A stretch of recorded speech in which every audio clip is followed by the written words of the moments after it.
क्या आपकी सैलरी 10,000 रुपए है और महीने की शुरुआत में सैलरी आते ही आपको लगता है कि इस बार पैसे संभाल कर खर्च करूंगा, लेकिन महीने के 10 से 15 दिन बाद ही समझ नहीं आता कि पैसे आखिर गए कहाँ। कभी बाहर का खाना, कभी दोस्तों के साथ घूमना, कभी ऑनलाइन शॉपिंग, कभी मोबाइल रिचार्ज और कभी अचानक कोई ऐसा खर्च सामने आ जाता है जिसकी आपने प्लानिंग ही नहीं की थी। फिर महीने के आखिरी दिनों में वही सवाल, अब अगली सैलरी कब आएगी?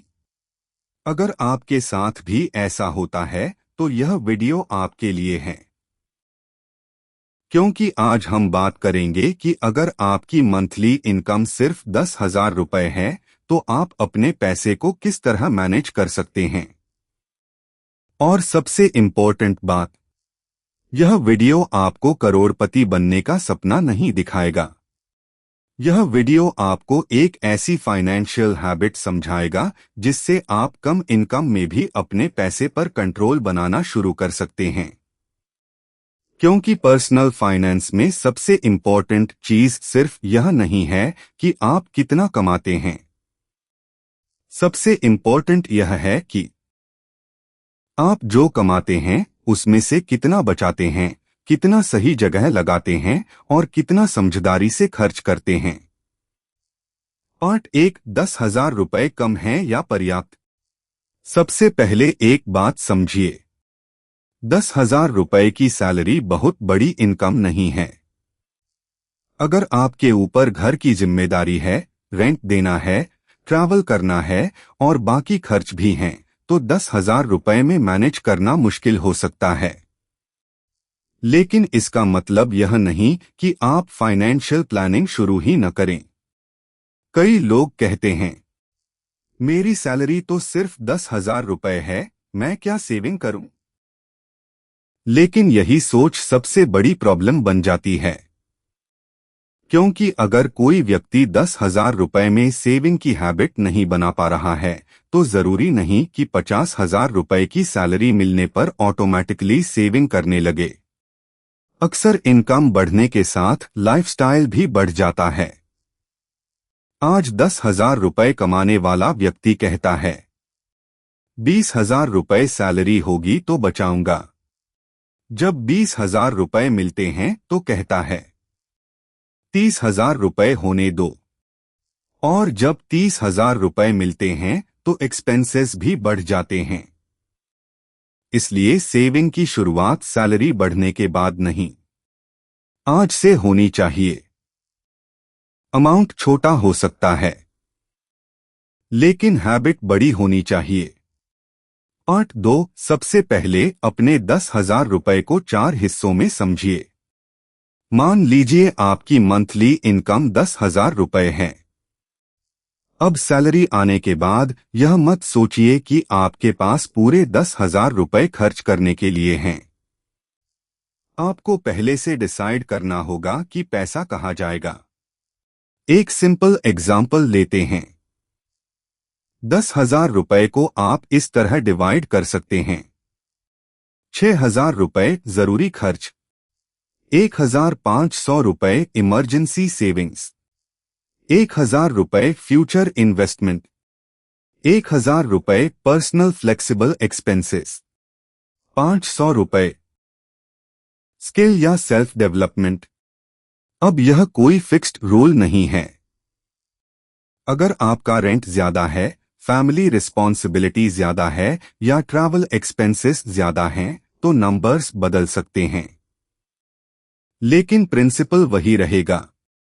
सैलरी आते ही पैसे को अलग अलग कैटेगरीज में डिवाइड करना, यानी पैसा पहले प्लान होगा, फिर खर्च होगा, ना कि पहले खर्च होगा, और जो बच जाएगा उसे सेविंग कह देंगे। पार्ट 3, पहले खुद को पे करो। पर्सनल फाइनेंस की एक पावरफुल हैबिट है, पे योरसेल्फ फर्स्ट। इसका मतलब यह नहीं है कि सैलरी आते ही शॉपिंग कर लें। इसका मतलब है कि सैलरी आते ही सेविंग का पैसा अलग कर दें। मान लीजिए आपकी सैलरी 10,000 रुपए आती है। सैलरी आने के दिन ही 1,000 रुपए अलग अकाउंट या सेविंग्स गोल में रख दीजिए।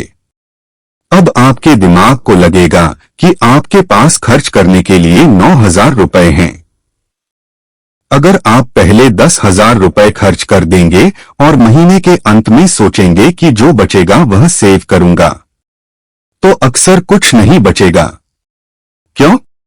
क्योंकि इंसान जरूरत के हिसाब से नहीं, अक्सर उपलब्ध पैसे के हिसाब से खर्च करता है। अगर आपके अकाउंट में 10,000 रुपए हैं तो आपको लगेगा कि कुछ चीजें अफोर्ड कर सकते हैं। अगर अकाउंट में 9,000 रुपए हैं तो आपका स्पेंडिंग थोड़ा कम हो सकता है। इसलिए सेविंग को एक्सपेंस के बाद मत रखिए, सेविंग को एक्सपेंस से पहले रखिए। पार्ट 4, अपने खर्चों को 3 कैटेगरीज में डिवाइड करें। अब एक नोटबुक निकालिए या फोन में नोट्स खोलिए और अपने खर्चों को 3 कैटेगरीज में लिखिए। पहली कैटेगरी नीड्स यानी जरूरी खर्च, जैसे food, travel, rent, electricity, basic mobile recharge, medicine, education, family की जरूरी जरूरतें। इन खर्चों को अवॉइड करना मुश्किल होता है। दूसरी कैटेगरी वांट्स यानी ऐसी चीजें जिनके बिना भी काम चल सकता है, जैसे रेस्टोरेंट में खाना, online shopping, expensive clothes, gaming purchases, unnecessary subscriptions, frequent बाहर घूमना, फैंसी गैजेट्स। यह चीजें गलत नहीं हैं, लेकिन इनका कंट्रोल जरूरी है। तीसरी कैटेगरी वेस्ट, यह सबसे डेंजरस कैटेगरी है। ऐसे खर्च जिनसे आपको कोई खास वैल्यू नहीं मिलती। उदाहरण के लिए बिना जरूरत ऑनलाइन शॉपिंग करना, सिर्फ बोर्डम में फूड ऑर्डर करना, बार बार छोटी छोटी अननेसेसरी परचेसेस करना। ऐसे खर्च 50 रुपए, 100 रुपए या 200 रुपए के हो सकते हैं, और यही छोटे खर्च महीने के अंत तक बड़ा अमाउंट बना देते हैं। 8-5 100 रुपए का खर्च छोटा मत समझिए। मान लीजिए आप रोज सिर्फ 100 रुपए एक्स्ट्रा खर्च करते हैं। 100 रुपए 30 दिन 3,000 रुपए, मतलब सिर्फ 100 रुपए का डेली अननेसेसरी खर्च आपके 10,000 रुपए इनकम का बड़ा हिस्सा खा सकता है। अब सोचिए, अगर आप रोज 100 रुपए बचाने लगे तो एक महीने में 3,000 रुपए। लेकिन इसका मतलब यह नहीं कि आपको हर खुशी छोड़ देनी है। पॉइंट यह है कि आपको पता होना चाहिए आपका पैसा कहां जा रहा है। फाइनेंशियल डिसिप्लिन का मतलब यह नहीं कि आप कुछ भी एंजॉय न करें। इसका मतलब है आप अपनी प्रायोरिटीज के हिसाब से खर्च करें। 8-6 बजट बनाना जरूरी क्यों है? बजट का मतलब सिर्फ रिस्ट्रिक्शंस नहीं है। बजट का मतलब है आप अपने पैसे को डायरेक्शन दे रहे हैं। मान लीजिए आपके पास 10,000 रुपए हैं। अगर आपने प्लान नहीं बनाया तो पैसा अलग अलग जगह चला जाएगा। लेकिन अगर आपने पहले से लिखा है फूड 2,500 रुपए, ट्रैवल 1,500 रुपए, फैमिली रेंट 2,000 रुपए, सेविंग 1,500 रुपए, फ्यूचर 1,000 रुपए, पर्सनल 1,000 रुपए, स्किल 500 रुपए, तो आपको पता है कि पैसा कहां जाना है। बजट आपको यह नहीं बताता कि आप क्या नहीं खरीद सकते। बजट आपको यह बताता है कि आपको किस चीज को प्रायोरिटी देनी चाहिए। इमरजेंसी फंड क्यों जरूरी है? अब सबसे इंपॉर्टेंट टॉपिक आता है। Emergency fund. मान लीजिए आपकी सैलरी 10,000 रुपए है और अचानक फोन खराब हो गया, या घर में कोई जरूरी एक्सपेंस आ गया, या काम से कुछ दिनों के लिए इनकम रुक गई। अगर आपके पास इमरजेंसी सेविंग्स नहीं है तो आप क्या करेंगे? शायद किसी दोस्त से पैसा मांगेंगे, शायद क्रेडिट कार्ड इस्तेमाल करेंगे, या लोन ले सकते हैं। और यहीं से फाइनेंशियल प्रेशर शुरू हो सकता है। इसलिए छोटी इनकम में भी इमरजेंसी फंड की हैबिट बनाना बहुत जरूरी है। आप शुरुआत में 500 रुपए या 1,000 रुपए मंथली अलग रख सकते हैं। पहला टारगेट बहुत बड़ा रखने की जरूरत नहीं। पहले 5,000 रुपए, फिर 10,000 रुपए, फिर धीरे धीरे अपनी जरूरत के हिसाब से इमरजेंसी सेविंग्स बढ़ाने की कोशिश करें। याद रखिए, इमरजेंसी फंड इन्वेस्टमेंट नहीं है। इसका पर्पस प्रॉफिट कमाना नहीं है। इसका पर्पस है मुश्किल समय में आपको फाइनेंशियल ब्रीदिंग स्पेस देना। 8 सैलरी आते ही शॉपिंग क्यों नहीं करनी चाहिए? एक कॉमन मिस्टेक है सैलरी डे शॉपिंग। सैलरी आती है और अचानक लगता है इस महीने थोड़ा अच्छा खर्च करते हैं। नया कपड़ा, नया phone accessory, restaurant, movie, online shopping, और कुछ दिनों बाद अकाउंट बैलेंस देखकर टेंशन। इसलिए एक सिंपल रूल अपनाइए, 24 आवर रूल। अगर कोई ऐसी चीज खरीदनी है जो जरूरी नहीं है तो तुरंत मत खरीदिए। कम से कम 24 घंटे वेट कीजिए। अगले दिन खुद से पूछिए, क्या मुझे इसकी सच में जरूरत है? अगर मैं इसे नहीं खरीदूं तो क्या मेरी लाइफ पर कोई सीरियस इम्पैक्ट पड़ेगा? क्या मैं इसे बिना डेट लिए अफोर्ड कर सकता हूं? अगर आंसर नहीं है तो शायद वह परचेस जरूरी नहीं है। पार्ट 9, फूड एक्सपेंसेस को कैसे कंट्रोल करें। 10,000 रुपए सैलरी में फूड एक्सपेंस बहुत बड़ा फैक्टर हो सकता है। अगर आप रोज बाहर खाना खाते हैं, फूड डिलीवरी करते हैं या छोटी छोटी चीजें खरीदते हैं तो महीने में काफी पैसा चला सकता है। इसका मतलब यह नहीं कि बाहर खाना बिल्कुल बंद कर दें। आप एक लिमिट बना सकते हैं। मान लीजिए आपने डिसाइड किया इस महीने बाहर खाने के लिए 500 रुपए या 700 रुपए से ज्यादा खर्च नहीं करूंगा। अब आपको अपने बजट के अंदर रहना है। अगर आप घर पर खाना बना सकते हैं या घर का खाना अवेलेबल है तो उसका फायदा उठाइए। एक और तरीका, वीकली फूड बजट बनाइए। डेली नहीं तो वीकली ट्रैकिंग आसान लग सकती है। उदाहरण, मंडे से संडे तक फूड बजट 600 रुपए। अब आपको डिसाइड करना है कि इस अमाउंट के अंदर कैसे मैनेज करना है। 8-10 ट्रांसपोर्टेशन पर ध्यान दें। ट्रैवल एक्सपेंसेस भी धीरे धीरे बड़ा अमाउंट बन सकते हैं। अगर पॉसिबल हो तो पब्लिक ट्रांसपोर्ट, वॉकिंग, साइकिलिंग या शेयर्ड ट्रैवल जैसे ऑप्शंस कंपेयर करें।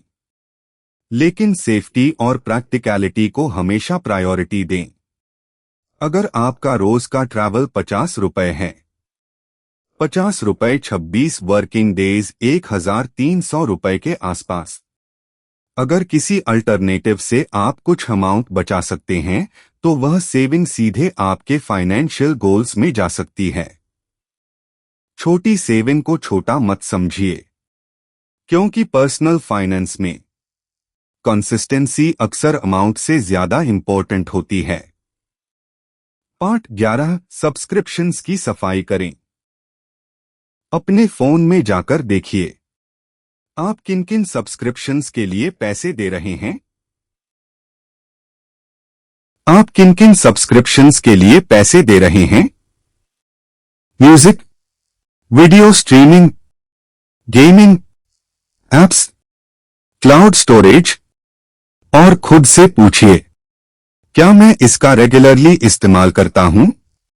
अगर नहीं, तो उसे कैंसल करने पर विचार करें। मान लीजिए आपके पास 3 छोटे सब्सक्रिप्शंस हैं। 99 रुपए, 149 रुपए, 199 रुपए, टोटल लगभग 447 रुपए। साल में यह अमाउंट 5,000 रुपए से ज्यादा हो सकता है। एक छोटा एक्सपेंस, लेकिन लंबे समय में बड़ा डिफरेंस। पार्ट 12, क्रेडिट कार्ड और ईएमआई को समझदारी से देखें। क्रेडिट कार्ड खुद में कोई बुरी चीज नहीं है, लेकिन अगर आप अपनी इनकम से ज्यादा खर्च करने लगते हैं और रीपेमेंट को लेकर क्लियर नहीं हैं, तो प्रॉब्लम हो सकती है। 10,000 रुपए की इनकम में अननेसेसरी ईएमआई लेना फाइनेंशियल प्रेशर बढ़ा सकता है। अगर कोई चीज खरीदने के लिए आपको बार बार डेट लेना पड़ रहा है, तो पहले सोचिए, क्या वह चीज अभी सच में जरूरी है? ईएमआई छोटी है, यह देखकर डिसीजन मत लीजिए। पूछिए, टोटल कितना पैसा जाएगा? और सबसे इंपॉर्टेंट, क्या आप रीपेमेंट कंफर्टेबली कर पाएंगे? अगर आंसर अनसर्टेन है, तो परचेस पोस्टपोन करना बेहतर हो सकता है। पार्ट 13, सेविंग और इन्वेस्टिंग में फर्क समझिए। यह बहुत इंपॉर्टेंट है। सेविंग और इन्वेस्टिंग एक जैसी चीज नहीं है। सेविंग का मतलब है पैसा सुरक्षित तरीके से फ्यूचर जरूरत के लिए अलग रखना। इन्वेस्टिंग का उद्देश्य समय के साथ वेल्थ ग्रो करना हो सकता है, लेकिन इन्वेस्टमेंट में रिस्क भी हो सकता है।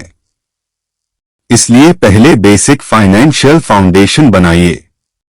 पहले एक्सपेंस कंट्रोल, फिर इमरजेंसी सेविंग्स, फिर फाइनेंशियल गोल्स, और उसके बाद अपनी सिचुएशन और रिस्क अंडरस्टैंडिंग के हिसाब से इन्वेस्टमेंट ऑप्शंस को समझिए।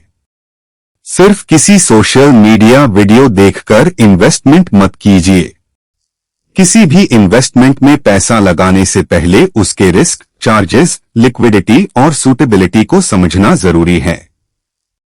पार्ट 14, 500 रुपए से शुरुआत करने की सोच।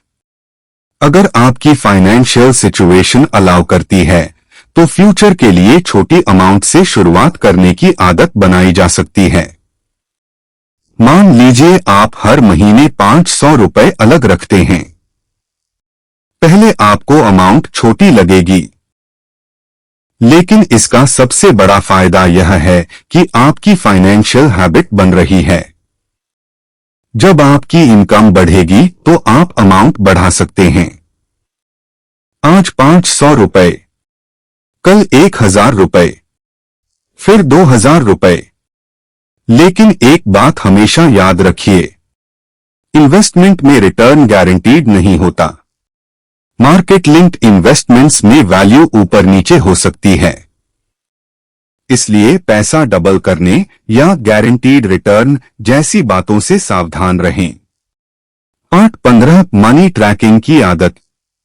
अगर आप अपने पैसे को कंट्रोल करना चाहते हैं, तो एक काम जरूर कीजिए, हर खर्च लिखिए। बस 30 दिन, 1 महीने के लिए। एग्जाम्पल, टी 20 रुपए, ट्रैवल 40 रुपए, फूड 100 रुपए, रिचार्ज 200 रुपए, शॉपिंग 300 रुपए, और महीने के अंत में टोटल देखिए। आपको शायद खुद सरप्राइज होगा कि आपका पैसा कहां जा रहा है। कई बार प्रॉब्लम हमारी सैलरी नहीं होती, प्रॉब्लम होती है हमारे इनविजिबल एक्सपेंसेस। पार्ट 16, छोटे खर्च का असली असर। मान लीजिए आप रोज 50 रुपए की कोई अननेसेसरी चीज खरीदते हैं। 50 रुपए 30, 1,500 रुपए। अब यही 1,500 रुपए अगर आप किसी यूजफुल फाइनेंशियल गोल के लिए रख सकते हैं, तो एक साल में 18,000 रुपए हो जाते हैं। यह सिर्फ मैथमेटिकल एग्जाम्पल है। इन्वेस्टमेंट रिटर्न इसमें शामिल नहीं है। पॉइंट यह है कि छोटी हैबिट्स बड़े फाइनेंशियल रिजल्ट्स बना सकती हैं। पार्ट 17 लाइफस्टाइल इन्फ्लेशन से बचिए। मान लीजिए आज आपकी सैलरी 10,000 रुपए है। कुछ महीने बाद सैलरी 15,000 रुपए हो जाती है। आपका पहला थॉट क्या होगा? अब मैं ज्यादा खर्च कर सकता हूं। लेकिन अगर सैलरी बढ़ने के साथ आपका पूरा लाइफस्टाइल भी बढ़ गया तो आपकी सेविंग शायद फिर भी जीरो रहेगी। इसलिए इनकम बढ़ने पर एक सिंपल रूल रख सकते हैं। सैलरी इंक्रीज का कुछ हिस्सा लाइफस्टाइल में लगाइए, लेकिन कुछ हिस्सा सेविंग और फ्यूचर गोल्स में भी बढ़ाइए। उदाहरण के लिए, अगर इनकम 5,000 रुपए बढ़ी है तो पूरी 5,000 रुपए की लाइफस्टाइल अपग्रेड जरूरी नहीं। कुछ हिस्सा फ्यूचर के लिए रखा जा सकता है। पार्ट 18 स्किल पर पैसा लगाना। 10,000 रुपए सैलरी वाले व्यक्ति के लिए सबसे वैल्यूएबल इन्वेस्टमेंट हमेशा स्टॉक मार्केट नहीं होता। कई बार सबसे वैल्यूएबल इन्वेस्टमेंट होता है आपकी स्किल, क्योंकि अगर आपकी स्किल बढ़ती है और उससे आपकी इनकम बढ़ती है तो उसका इम्पैक्ट बहुत बड़ा हो सकता है। आप सीख सकते हैं communication, English, computer skills, Excel, video editing, graphic design, digital marketing, sales, content creation, coding या आपके करियर से रिलेटेड कोई स्किल। लेकिन पेड कोर्स खरीदने से पहले रिसर्च जरूर करें। फ्री रिसोर्सेस से शुरुआत करना भी बिल्कुल ठीक है। पार्ट 19 इनकम बढ़ाना भी जरूरी है। अब एक अनकंफर्टेबल लेकिन इंपॉर्टेंट बात। अगर आपकी इनकम 10,000 रुपए है और आपके जरूरी खर्च ही 9,000 रुपए हैं तो सिर्फ सेविंग करने की कोशिश से बहुत बड़ा फाइनेंशियल चेंज नहीं आएगा। आपको इनकम साइड पर भी काम करना होगा। इसलिए पर्सनल फाइनेंस के दो हिस्से हैं, एक्सपेंस मैनेजमेंट और इनकम ग्रोथ। दोनों जरूरी हैं। आप overtime, freelancing, part time work, skill development या करियर ग्रोथ जैसे लीगल और प्रैक्टिकल ऑप्शंस एक्सप्लोर कर सकते हैं अपनी पढ़ाई, उम्र और परिस्थितियों के अनुसार। गोल यह नहीं होना चाहिए कि आप हर समय काम करते रहें। गोल होना चाहिए अपनी अर्निंग कैपेसिटी बढ़ाना। पार्ट 20 पैसा बचाने के लिए नो स्पेंड डेज। एक इंटरेस्टिंग चैलेंज है नो स्पेंड डे। हफ्ते में एक दिन ऐसा रखिए जब आप अननेसेसरी खर्च नहीं करेंगे। मतलब बाहर का खाना नहीं, ऑनलाइन शॉपिंग नहीं, अननेसेसरी परचेसेस नहीं, बस जरूरी खर्च। इससे आपको पता चलेगा कि आप कितनी चीजें हैबिट की वजह से खरीदते हैं और धीरे धीरे स्पेंडिंग अवेयरनेस बढ़ेगी। Part 21 30 day money challenge. अब मैं आपको एक सिंपल 30 डे चैलेंज देता हूं। डे 1 अपनी पूरी मंथली इनकम लिखिए। डे 2 अपने फिक्स्ड एक्सपेंसेस लिखिए। डे 3 अपने पिछले महीने के खर्च देखिए। डे 4 अननेसेसरी एक्सपेंसेस आइडेंटिफाई कीजिए। डे 5 एक सेविंग टारगेट बनाइए। डे 6 एक सेपरेट सेविंग्स स्पेस बनाइए। डे 7 अपने सब्सक्रिप्शंस चेक कीजिए। फिर अगले हफ्ते फूड एक्सपेंसेस ट्रैक कीजिए, ट्रैवल एक्सपेंसेस ट्रैक कीजिए, इंपल्स परचेसेस रोकने की कोशिश कीजिए। हर रात अपना खर्च लिखिए। तीसरे हफ्ते एक स्किल चुनिए। रोज कम से कम 30 मिनट उस स्किल पर काम कीजिए। चौथे हफ्ते पूरे महीने का रिव्यू कीजिए। कितना कमाया, कितना खर्च किया। फाइनल सबसे जरूरी बात, तो अगर आपकी सैलरी 10,000 रुपए है तो यह मत सोचिए मेरे पास बचाने के लिए पैसे ही नहीं हैं। इसके बजाय पूछिए मेरे पास जो पैसे हैं मैं उनका बेहतर इस्तेमाल कैसे कर सकता हूं। हो सकता है आप शुरुआत में सिर्फ 500 रुपए बचा पाएं। कोई बात नहीं, हो सकता है आप 1,000 रुपए बचा पाएं। बहुत अच्छी बात है। हो सकता है इस महीने सेविंग बिल्कुल न हो पाए क्योंकि कोई जरूरी एक्सपेंस आ गया। तब भी खुद को फेलियर मत समझिए। अगले महीने फिर से शुरू कीजिए, क्योंकि पर्सनल फाइनेंस एक वन डे चैलेंज नहीं है, यह एक लॉन्ग टर्म हैबिट है। याद रखिए, कम कमाना आपकी पूरी जिंदगी की कहानी नहीं है, लेकिन कम इनकम में भी फाइनेंशियल डिसिप्लिन सीखना आपकी जिंदगी की डायरेक्शन जरूर बदल सकता है। आज 10,000 रुपए है, कल 15,000 रुपए हो सकता है, फिर 25,000 रुपए, फिर उससे भी ज्यादा। लेकिन अगर आपकी हैबिट्स नहीं बदली तो इनकम बढ़ने के बावजूद फाइनेंशियल स्ट्रेस बना रह सकता है। इसलिए आज से 3 चीजें शुरू कीजिए। पहली, हर खर्च को ट्रैक करना। दूसरी, सैलरी आते ही सेविंग अलग करना। तीसरी, अपनी अर्निंग कैपेसिटी बढ़ाने पर काम करना। और चौथी चीज, दूसरों को देखकर खर्च करना बंद करना। आपकी फाइनेंशियल जर्नी आपकी अपनी है। किसी और की सैलरी, लाइफस्टाइल या बैंक बैलेंस से अपनी तुलना मत कीजिए। आपका कंपटीशन सिर्फ आपके पिछले वर्जन से होना चाहिए। अगर पिछले महीने आपने 500 रुपए बचाए थे और इस महीने 700 रुपए बचा लिए, तो आपने प्रोग्रेस की है। अगर पिछले महीने आपने 2,000 रुपए अननेसेसरी खर्च किए थे और इस महीने 1,000 रुपए किए, तो आपने प्रोग्रेस की है।